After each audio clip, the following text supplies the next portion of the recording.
The cold here had texture. It pressed against the skin like wet velvet, thick enough to feel in the lungs with every breath.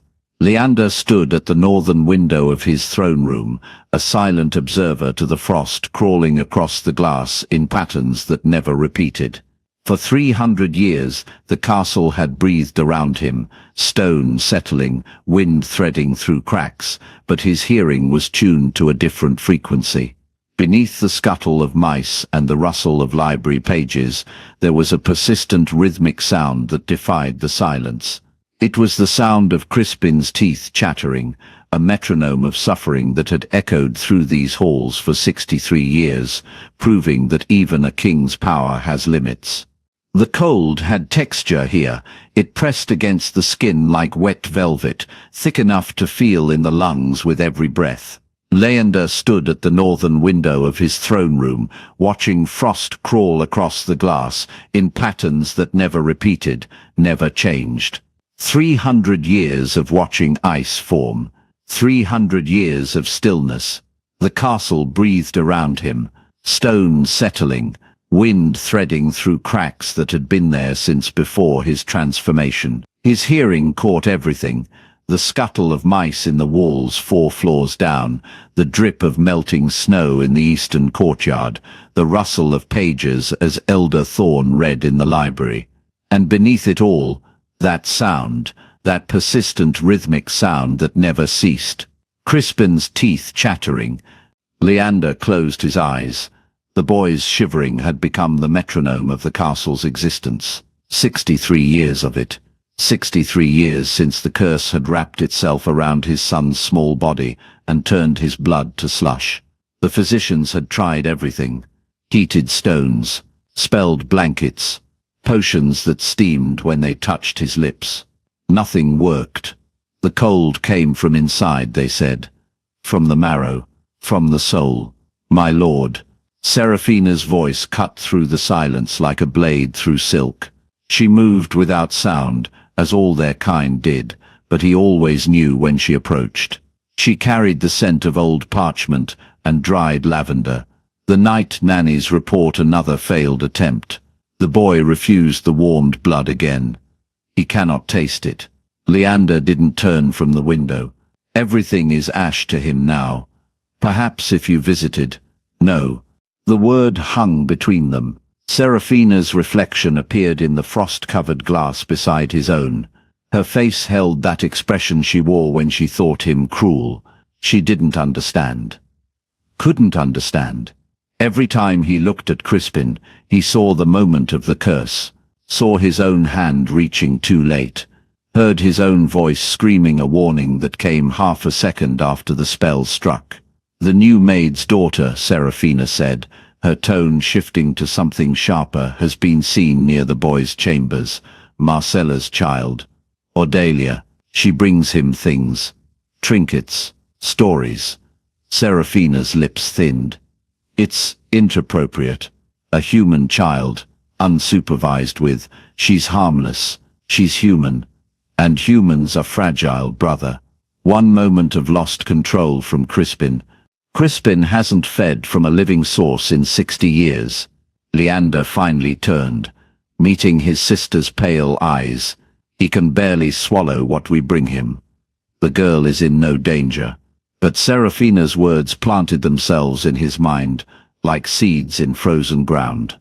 That evening, he found himself walking corridors he'd avoided for decades. The Eastern Wing, the children's quarters, though there had been only one child here for longer than he cared to count. The cold intensified as he approached Crispin's door. Ice formed in visible clouds with each breath. The temperature dropped 10 degrees in the space between one step and the next. He'd forgotten how profound it was. How the curse didn't just affect Crispin. It radiated from him like an inverse sun, stealing heat from everything nearby. He pressed his palm against the door. The wood felt like frozen metal. Inside he heard it. The chattering, relentless as rain. And beneath it, impossibly, a small voice. And then the fox said to the rabbit, "But I wasn't trying to eat you, I was trying to warn you about the hunter." Isn't that clever? The rabbit thought the fox was the danger, but really, Leander pushed the door open. The room was a cavern of ice. Frost covered every surface. The curtains hung stiff and white. The air itself seemed crystallized, each breath visible for seconds after exhaling. And in the center of it all, in a bed piled with useless furs and blankets, Crispin sat propped against pillows, his small body trembling so violently the bed frame shook. Beside him, perched on the edge of the mattress, sat a girl of perhaps 9 years. She wore a simple grey dress and wool stockings, her dark hair braided down her back. She held a book in her lap, but she wasn't reading from it anymore. She'd stopped when the door opened. "Papa," Crispin whispered. His lips were blue. His eyes, once bright amber like Leander's own, had faded to a watery gold. "I didn't. She was just my lord." The girl Odelia slid off the bed and curtsied. Her breath emerged in thick plumes. "I'm sorry. I didn't mean to intrude. I was only... Leave us." She fled, quick and quiet as a mouse. The door clicked shut behind her. Leander stood in the doorway, unable to cross the threshold, unable to step into that cold, unable to face the accusation in his son's eyes.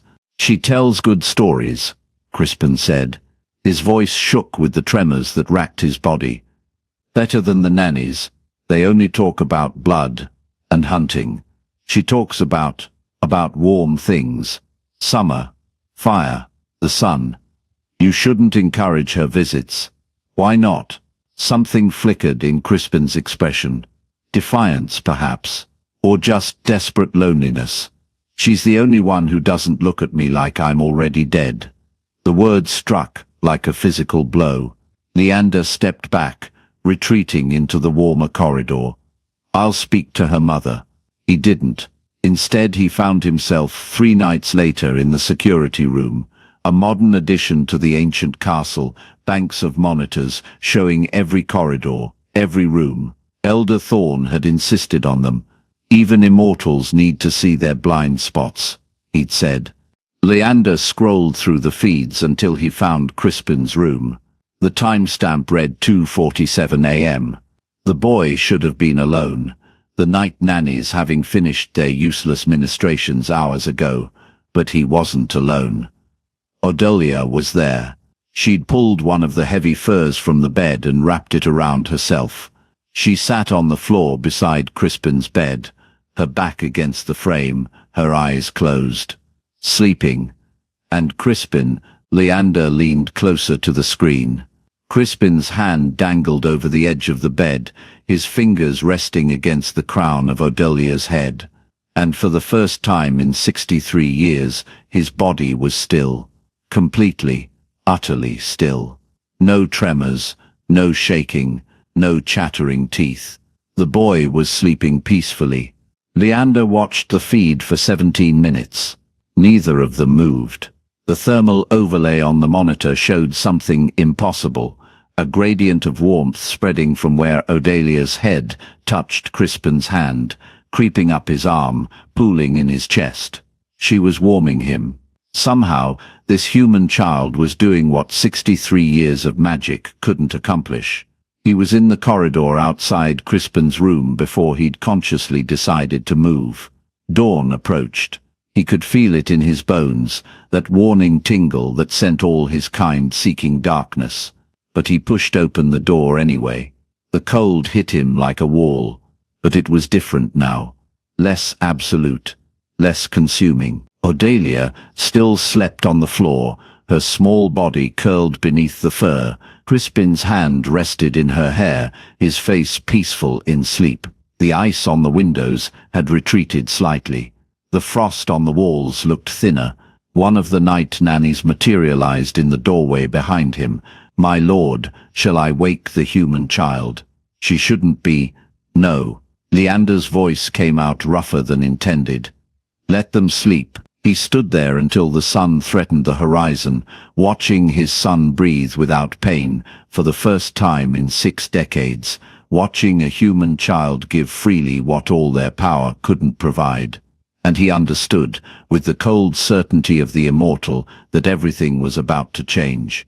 The dawn's warning pulse faded from Leander's bones as he descended into the castle's deeper chambers, where stone walls thick as centuries kept the sun at bay. His footsteps made no sound on the ancient flagstones, but the air itself seemed to part for him, acknowledging what he was, what he'd always been. Yet the image followed him down into the dark, that small hand tangled in silver hair, that impossible gradient of warmth spreading like hope across the thermal feed. He found himself in the vaulted chamber that served as his study, surrounded by books bound in materials that predated paper, their pages inscribed with languages the modern world had forgotten. The fire in the hearth burned without fuel, fed by something older than combustion. He stood before it, letting the flames cast their dance across his face, feeling nothing. He never felt temperature anymore. Not heat. Not cold. Not until tonight, when he'd stepped into Crispin's room and felt that wall of cold retreat, just slightly, just enough. The door opened without a knock. Only one person in the castle would dare. Brother. Serafina's voice carried the crystalline quality of winter itself. She moved into the chamber like a blade being drawn, all sharp edges and lethal grace. Her hair fell in a platinum sheet down her back, and her eyes, paler even than his, fixed on him with an intensity that had made lesser creatures weep. Tell me I misunderstood what I saw on the monitors.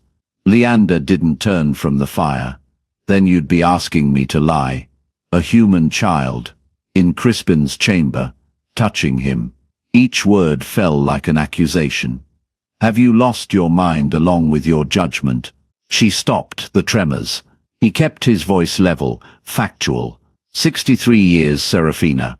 63 years of watching him suffer, and a human child accomplished in one night what all our power, all our ancient magic, couldn't achieve. The silence that followed held weight. He could hear her breathing, though she didn't need to breathe.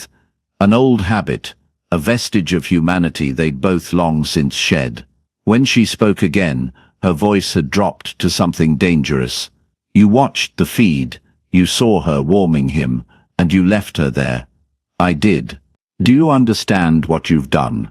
She moved closer, and he could smell the night on her, the particular scent of old blood and older magic that clung to their kind. The laws exist for a reason, Leander. Humans are food, they are cattle, they are not. Her voice cracked slightly, the first sign of genuine emotion. They are not nursemaids for our children. Now he turned, met her gaze with his own. Our laws didn't save him. Our magic didn't save him. Our power, our purity, our precious bloodline, none of it stopped him from freezing, night after night, for 6 decades. So you'd compromise everything we are, everything we've built. Serafina's hands clenched at her sides. That child's mother is a maid, a servant. They're here because we allow them to be here, because we need warm bodies to maintain the parts of the castle we can't touch in daylight. They are not family. They are not equals. I never said they were. Then what are you saying? She stepped closer, close enough that he could see the fine network of silver veins beneath her translucent skin, the mark of their particular bloodline. Because from where I stand, it looks like you're allowing a human to become essential to your son's survival. Do you not see the danger in that? Leander turned back to the fire. The flames reflected in his eyes, twin points of light in the darkness. I see a child who hasn't trembled in 17 hours. I see my son sleeping peacefully for the first time since the curse took hold. What danger compares to watching him suffer? The danger of dependence. Serafina's voice softened, just slightly. The danger of attachment. Leander, she's human. She'll age. She'll die. And then what? What happens to Crispin when his source of warmth turns cold forever? The question hung in the air between them. He had no answer. had spent the last hour of darkness turning that very question over in his mind, examining it from every angle, finding no solution that didn't lead to eventual pain. "I don't know," he admitted. "Then end this now." She moved to stand beside him, her shoulder nearly touching his. "Before it goes further, before he becomes dependent, send the humans away. Find another solution." "There is no other solution. We've tried everything." "Then we try harder." Her hand touched his arm, cold against cold. "We consult the elder councils.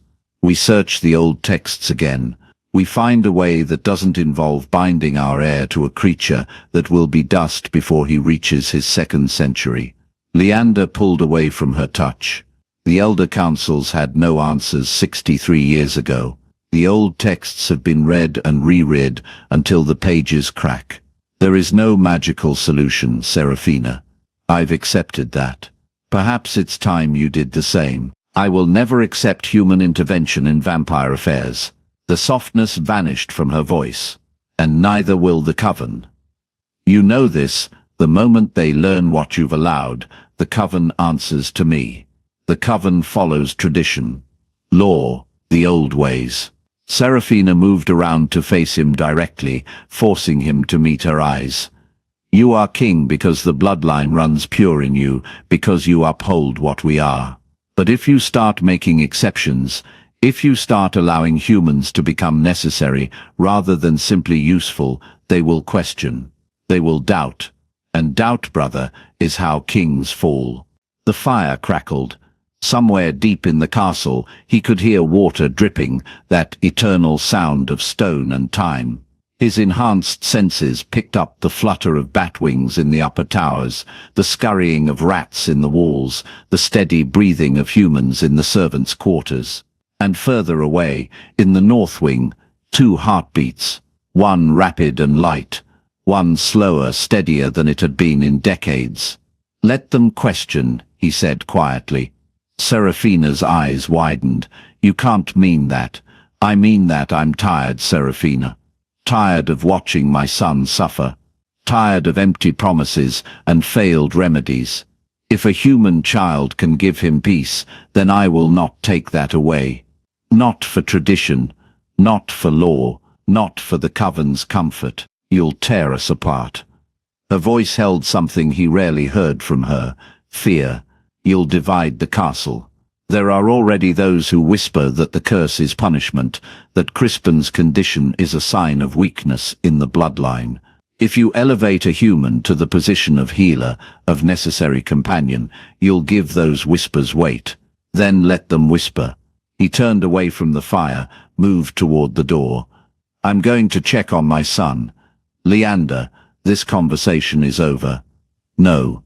She moved with vampire speed, blocking his path. It's not, because I'm not the only one who saw the feeds.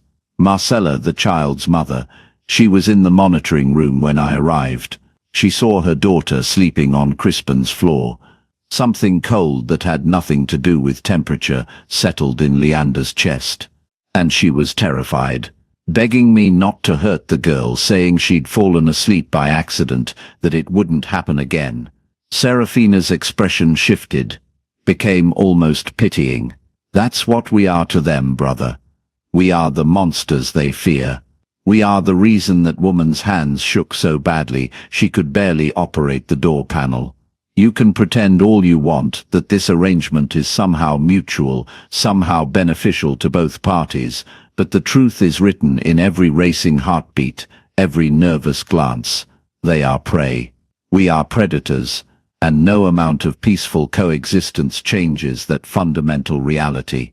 Leander felt the words like blows, because she was right.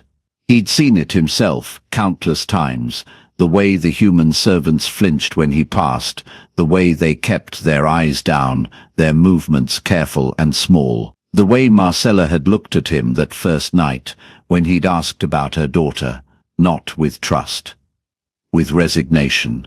Where is Marcella now? He asked. I sent her back to her quarters, told her we'd discuss the matter after sunset. Serafina's voice gentled. Leander, I'm not trying to be cruel. I'm trying to protect what we've built. The castle functions because there are clear boundaries. Humans serve, we rule. They provide blood when called upon, and in return we give them safety, shelter, resources they couldn't access in the outside world. It's a transaction, a contract. But the moment we start blurring those lines, the moment we start needing them for more than sustenance and service, we become vulnerable. Leander finished. Yes, he stood there feeling the weight of centuries pressing down on him. King, father, monster, all of it true, all of it impossible to reconcile. I need to think, he said finally. Serafina studied him for a long moment, then nodded. Think quickly. The coven convenes at tomorrow's sunset. They'll want answers. She left, her footsteps fading into the stone silence of the castle. Leander remained in the study, surrounded by ancient knowledge that offered no solutions, staring at flames that gave no warmth. The sun would be fully risen now. The humans would be waking, beginning their daily routines. Marcella would be terrified, wondering if her daughter would survive the day. Odelia would be confused, perhaps frightened, certainly uncertain of what came next. And Crispin would wake without tremors for the first time in 63 years, and wonder why. Leander closed his eyes, reached out with his senses, that particular awareness that came with age and power. He could feel the life in the castle, every beating heart, every breath. The humans clustered in their quarters, their fear a palpable thing. The vampires in their various chambers, sleeping the day away in darkness, and in the north wing, those two heartbeats close together still. He'd told Serafina he needed to think, but the truth was simpler, more terrible. He'd already made his choice. The moment he'd stood in that doorway and watched his son sleep peacefully, he'd made it. Everything else, the coven's approval, the ancient laws, the careful boundaries between predator and prey, all of it became secondary to that one, singular image, his son. At peace. The cost didn't matter, the consequences didn't matter. He would pay any price, break any law, defy any tradition, even if it meant becoming the thing Serafina feared most, a vampire king who needed a human. The next sunset came too quickly, and not quickly enough. Leander woke with the particular awareness of his kind, that instant transition from death sleep to full consciousness. He rose from his resting place in the deepest vault, where no light had ever penetrated, where the stone itself seemed to absorb sound and warmth, and anything resembling life. The castle stirred around him. He could feel the others waking, drawn by the same internal clock that governed all their kind. Somewhere above, the coven was gathering. He dressed carefully, black on black, the formal attire of his position, the signet ring that marked him as king. The ceremonial blade at his hip, more symbol than weapon. He needed no weapons beyond what nature had given him. The great hall had been prepared. Torches burned in their sconces, casting dancing shadows across walls that had witnessed centuries of such gatherings. The coven sat in their appointed places, 12 vampires of varying ages and bloodlines, united by power and purpose. Serafina occupied her seat at his right hand, her face carefully neutral, and at the far end of the hall, standing in the space reserved for petitioners and prisoners, Marcella waited with her daughter.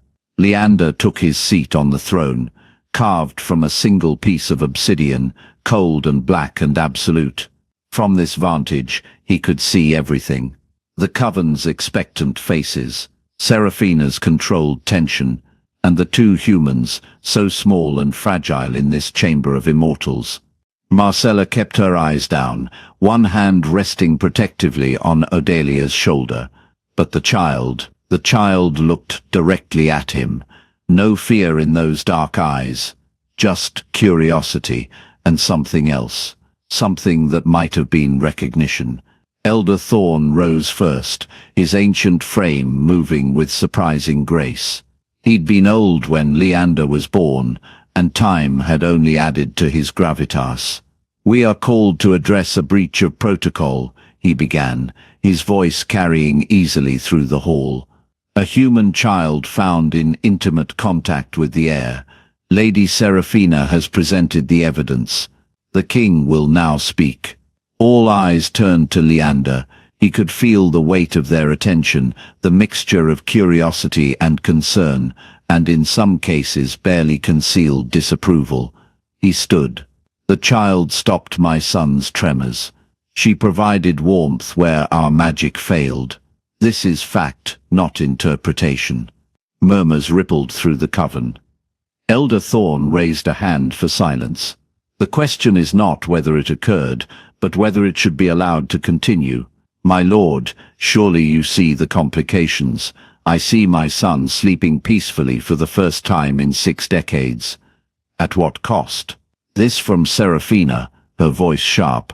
"Brother, we've discussed this. The precedent alone." "The precedent," Leander interrupted, "is that we do whatever necessary to protect our own. Or have we forgotten that? Have we become so bound by tradition that we'd rather watch our children suffer than accept help from an unexpected source?" "Help?" Another coven member rose. Lord Cassius, young by their standards, barely 3 centuries old. "You call it help when a human becomes necessary to a vampire's well-being. That's not help. That's dependence. That's weakness." "Is it weakness to use tools?" Leander kept his voice level. "We use humans for blood, for service, for maintaining the parts of our world we cannot touch." "How is this different?" "Because blood and service are transactions," Seraphina said quietly. "This is something else entirely. This is need. And need, brother, makes us vulnerable." Leander looked at her, then at the assembled coven. "We are already vulnerable. My son has been cursed for 63 years. Every remedy has failed. Every ritual, every spell, every consultation with every elder council across every continent, all of it useless. We were vulnerable the moment that curse took hold. The only thing that's changed is that now, finally, there's something that helps. A human child." Lord Cassius spat. "You would bind the heir to a creature that will be dead in a handful of decades. I would give my son relief from suffering. What happens in decades is a problem for decades from now." Elder Thorn stepped forward. "My lord, I understand your position. As a father, your instinct is to protect. But as king, you must consider the broader implications. If we allow this, if we set the precedent that humans can become essential rather than simply useful, where does it end? Do we start keeping them as companions, as advisors? Do we blur the lines until there are no lines at all? The lines are already blurred," Leander said. "We live among them. We depend on them for services we cannot perform ourselves. We drink their blood to survive. The only difference is that we pretend those things don't make us dependent, because acknowledging dependence would mean acknowledging that they have power over us." The silence that followed was absolute. Then Seraphina stood, her face pale even for their kind. "You've gone too far." "Have I?" Leander descended from the throne, moved to stand in the center of the hall. "Or have I simply said what we all know but refuse to admit? We need humans. We've always needed them. The only question is whether we're honest about it. There's a difference between need and necessity," Elder Thorn said carefully. "We need blood to survive. That's biological necessity. But we don't need individual humans. They're interchangeable, replaceable. What you're proposing, allowing your son to become attached to one specific human child, that's different. That's dangerous. More dangerous than watching him freeze." Leander's voice rose slightly. "More dangerous than 63 years of failed solutions." "Yes." Seraphina's voice cut through the hall like a blade. "Because when she dies, and she will die, Leander, humans always do. What then? What happens to Crispin when his source of warmth, turns cold forever. Will he survive the loss? Or will we be dealing with not just a cursed heir but a broken one? The question hung in the air. Leander had no answer. Had spent every hour since dawn turning that very question over in his mind, examining it from every angle, finding no solution that didn't lead to eventual pain. But before he could speak, a small voice broke the silence. "I'm not afraid." Every head turned. Odelia had stepped forward, away from her mother's protective hand. She stood in the center of the hall, this tiny human child surrounded by immortal predators, and her voice didn't shake. "I'm not afraid of dying," she continued. "Everyone dies, but Crispin is cold now. He's hurting now. Shouldn't we help him now, even if it's not forever?" Marcella made a small sound, reached for her daughter, but Odelia evaded her grasp. She walked forward toward the throne, toward Leander, toward the assembled coven of vampires who could tear her apart without effort. "He's nice," she said simply. "He told me about the stars. He didn't try to scare me. And when I woke up, he was warm. Really warm. Like he was supposed to be." She looked up at Leander, those dark eyes meeting his without fear. "Don't you want him to be warm?" Something shifted in the hall. Leander could feel it, a subtle change in the atmosphere. Several of the coven members were looking at the child with expressions he couldn't quite read. Not hunger, not contempt. Something else. Something almost like respect. "The child speaks wisdom." Elder Thorne said slowly, "Perhaps more wisdom than we've shown. The question is not whether the solution is perfect, but whether it's better than the alternative." "No." Seraphina's voice was sharp. "We are not taking philosophical guidance from a human child. This is absurd." "Is it?" Leander moved to stand beside Odelia, close enough that she could have touched him if she'd wanted to. "She's right. Crispin is suffering now. Whatever happens in the future right now, she can help him. Isn't that enough?" "It's not about enough," Seraphina said, and for the first time he heard real anguish in her voice. "It's about what we are, what we've always been. The moment we start valuing human life beyond its utility, the moment we start caring about their opinions, their feelings, their—" She stopped, seemed to struggle for words. "We become less. We become weak. Or," Leander said quietly, "we become more than monsters." The silence that followed felt like the pause before a storm breaks. Then Seraphina moved, vampire fast, closing the distance between them in a heartbeat. She grabbed Odelia's arm, yanked the child toward the hall's entrance. "This ends now. I'm exiling them both. Mother and daughter. They leave tonight." Marcella cried out. Odelia struggled against Seraphina's grip, and Leander felt something snap inside him, some final restraint breaking. He moved faster than thought, placing himself between Seraphina and the door, and for the first time in 3 centuries he bared his fangs at his own sister. "Let her go." The hall erupted. The hall erupted. Seraphina's grip on Odelia's arm tightened, nails digging through fabric into flesh. The child gasped but didn't scream, a small mercy that Leander felt like a knife between his ribs.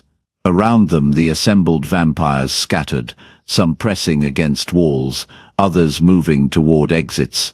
They knew what came next. They'd seen territorial disputes before, challenges to authority that ended in ash and blood. But this was different. This was family. "Brother." Seraphina's voice was ice over steel. "Move aside." Leander held his ground, fangs still bared, every muscle in his body coiled for violence. The predator in him sang for it, 3 centuries of apex existence, demanding he defend what was his. But beneath that ancient hunger, something newer trembled, something that looked at Odelia's frightened face and felt not appetite but protection. "I won't ask again," he said, and his voice carried through the hall like winter wind. "Release her." Seraphina laughed, sharp and bitter. "You'd fight me? Your own blood? For them?" She shook Odelia slightly, and Leander heard Marcella's strangled sob from somewhere behind him. Look at yourself. The Vampire King reduced to nursemaid. It's pathetic. It's evolution. The word hung in the air between them. Seraphina's eyes widened, then narrowed to slits of pure fury. Evolution? We are immortal, Leander. We don't evolve. We endure. We remain what we've always been. Monsters, Leander finished. Yes, I've heard this sermon before. He took a step forward, and Seraphina took one back, dragging Odelia with her. The child's heartbeat thundered in his ears, rabbit quick, terrified. But what if that's the lie we've been telling ourselves? What if remaining static isn't strength? It's stagnation. Philosophical drivel won't save you when the other covens hear of this. Seraphina's free hand moved to Odelia's throat, not squeezing, just resting there. A threat made flesh. They'll come for you. For all of us. The moment word spreads that the Voss coven has gone soft, that we're harboring humans as equals, then let them come. The certainty in his voice surprised even him. Leander felt it settle into his bones, cold and absolute. He'd spent 300 years maintaining the old ways, enforcing the ancient laws, keeping the careful distance between predator and prey. And for what? A castle full of ice and silence. A nephew driven mad by isolation. A sister so terrified of change she'd rather destroy than adapt. You're serious. Seraphina's grip on Odelia loosened fractionally, shock breaking through her fury. You'd go to war for a human child. For family, Leander corrected. Which she is. Which Crispin needs her to be. He gestured toward the shadows where his nephew huddled, still wrapped in blankets, watching with fever-bright eyes. Look at him, Seraphina. Really look. He's dying of loneliness, and you want to exile the one person who makes him feel alive. He's not dying.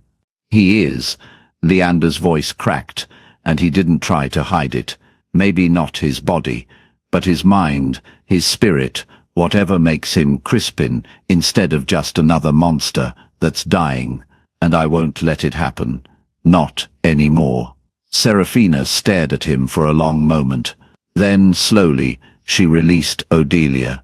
The child stumbled forward, and Marcella was there instantly, gathering her daughter into her arms, murmuring comfort into her hair. But Seraphina wasn't retreating. She was straightening, drawing herself up to her full height, and Leander recognized the shift in her posture. This wasn't surrender. This was preparation. Then you leave me no choice, she said quietly. As keeper of the old laws, I invoke the right of dissolution. This coven is no longer bound by your authority. The words fell like stones into still water. Around the hall, vampires stirred, uncertain. The right of dissolution was ancient, rarely invoked, a nuclear option that could shatter a coven into warring factions. Leander had never seen it used, but he knew the law.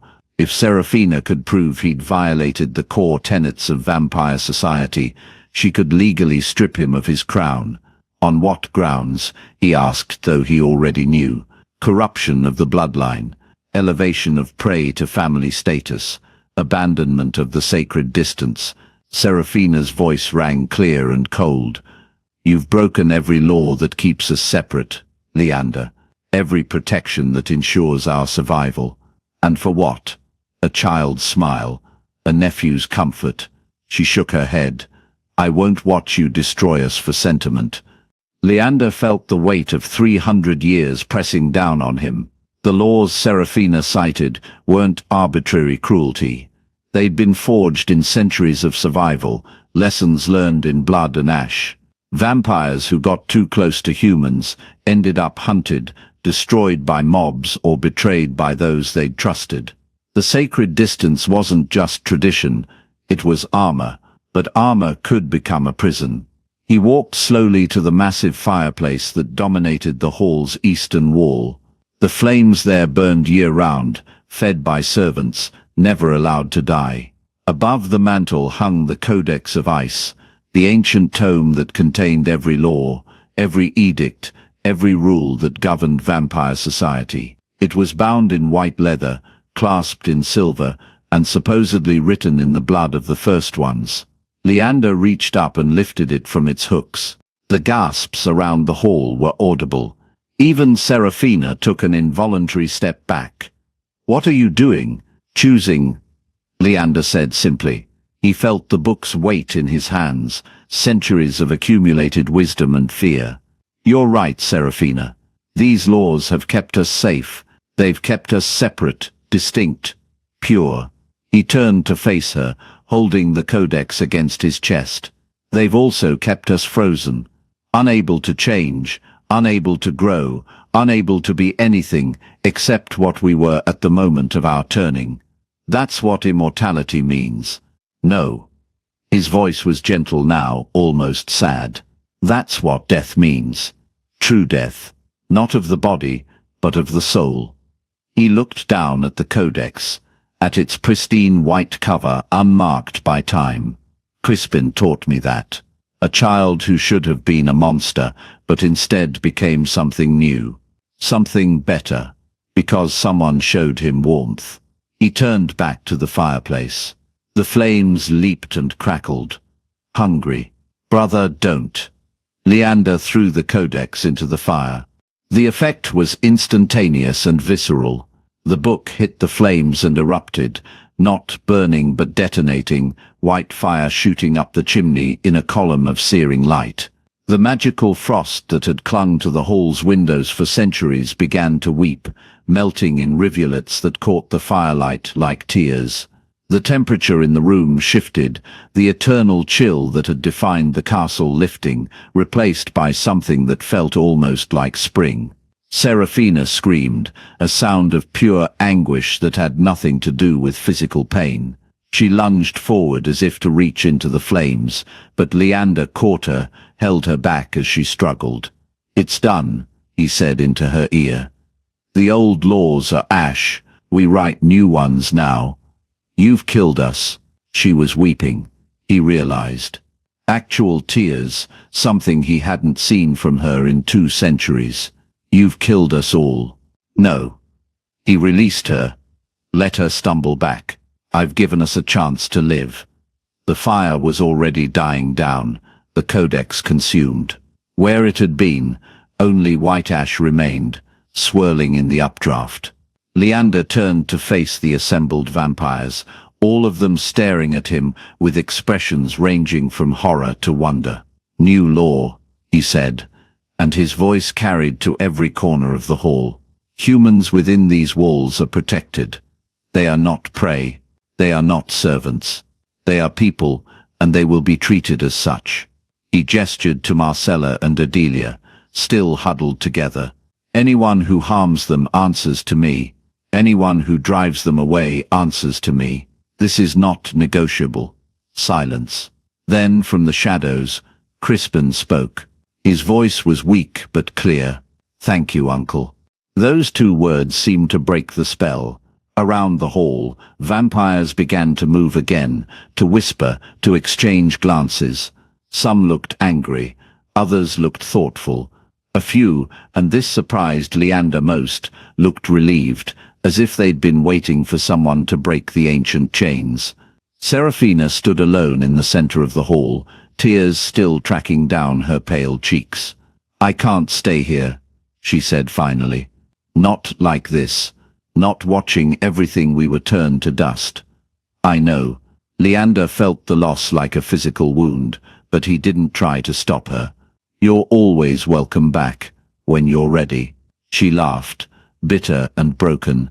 "I'll never be ready for this." She looked past him to Odelia, and for just a moment her expression softened. "Keep her safe, brother. If you're going to burn the world for her, at least make sure she's worth the ashes."